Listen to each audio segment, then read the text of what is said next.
आप देख रहे हैं नेक्स्ट 9 न्यूज नेशन और आपके साथ मैं हूं क्रांति सिंह। ब्रजभूमि मथुरा से एक बेहद दुखद घटना सामने आई है, जहां थाना नौ झील इलाके में यमुना एक्सप्रेसवे पर हुए भीषण हादसे में 7 लोगों की मौत हो गई। वहीं 2 लोग गंभीर रूप से घायल हो गए।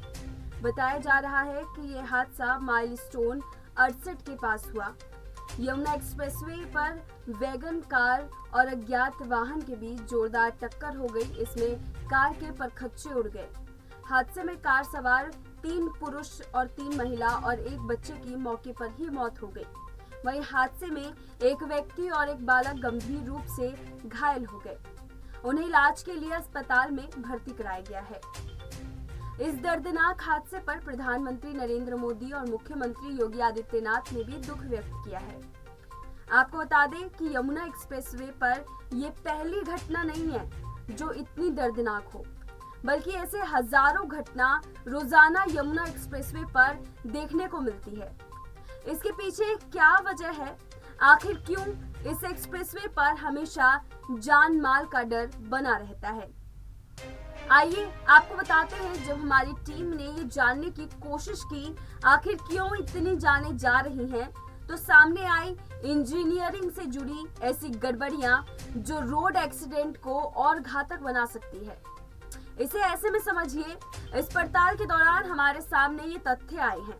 यहाँ डिवाइडर पर किसी तरह के सेफ्टी बैरियर नहीं दिए गए हैं। अगर गाड़ी का संतुलन बिगड़ता है तो वह आसानी से डिवाइडर पर चढ़ सकता है। जब भी कोई कार बस पर चल रही होती है और उसमें काइनेटिक एनर्जी होता है, अगर ये गाड़ियां एक्सप्रेसवे पर कंक्रीट से बनी चीजों से टकराती हैं तो इससे काइनेटिक एनर्जी के कारण जोरदार इम्पैक्ट पड़ता है। इसके साथ ही यहाँ हादसे ज्यादातर तेज गति और टायर फटने के कारण होते हैं, लेकिन तेज गति को नियंत्रित करने की कोई ढंग की कोशिश नहीं दिखी यहाँ पर। एक बेहद अहम बात है कि एक्सप्रेसवे के शोल्डर यानी किनारों पर रंबल स्ट्रैप होना चाहिए, ताकि अगर कोई गाड़ी किनारे की तरफ जाए तो रंबल स्ट्रैप के कारण आवाज आए और ड्राइवर समय रहते संभल सके। ज्यादातर एक्सीडेंट में थकान के कारण ड्राइवर सो जाता है। ऐसे में ये रंबल स्ट्रैप उन्हें बचाने में मदद कर सकती है।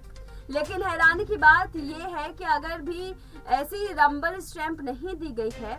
आपको बता दें कि राजधानी दिल्ली को आगरा से जोड़ने वाली यमुना एक्सप्रेसवे पर अक्सर हादसे होते रहते हैं और इसी कारण इसे हादसों की सड़क तक कहा जाने लग गया है। बताया जा रहा है कि जब से ये सड़क बनी है तब से 5000 से ज्यादा हादसे भी हो चुके हैं, जिनमें करीब 800 लोग अपनी जान गंवा चुके हैं। एक अनुमान के मुताबिक यमुना एक्सप्रेसवे पर हादसे होने वाले हर सप्ताह में कम से कम 15 से 20 लोगों की जानें जाती हैं। विशेषज्ञों के मुताबिक हादसे या तो वाहनों की तेज गति के कारण होते हैं या फिर चालक को झपकी या नींद आने की वजह से।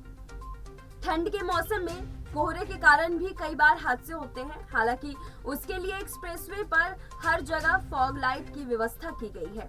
गर्मी के मौसम में अक्सर वाहनों के टायर फटने की वजह से भी यह हादसे होते हैं, जिसके लिए पूरे एक्सप्रेसवे का कंक्रीट से बने होने को भी जिम्मेदार बताया जा रहा है।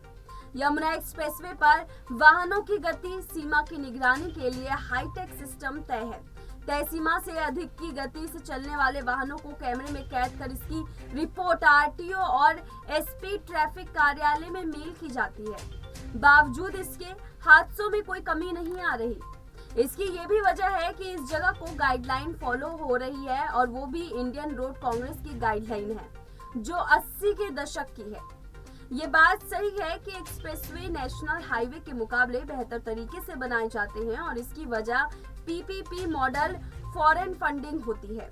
लेकिन कई बेहद जरूरी बातों को इसमें नजरअंदाज किया जा रहा है, जैसे खुले हुए सीमेंट की बनावटें, रंबल स्ट्रैप का नहीं होना, 6 लेन वाले इस एक्सप्रेसवे पर दूर दूर तक कोई पेट्रोलिंग गाड़ी नजर नहीं आई जो दुर्घटना के वक्त कोई सहायता दे सके या गति सीमा से तेज चल रही गाड़ी को चेतावनी दे या उन पर जुर्माना लगाए। इन कारणों की वजह से अब एक्सप्रेसवे पर मौत हादसों की सड़क कहलाने लग गया है।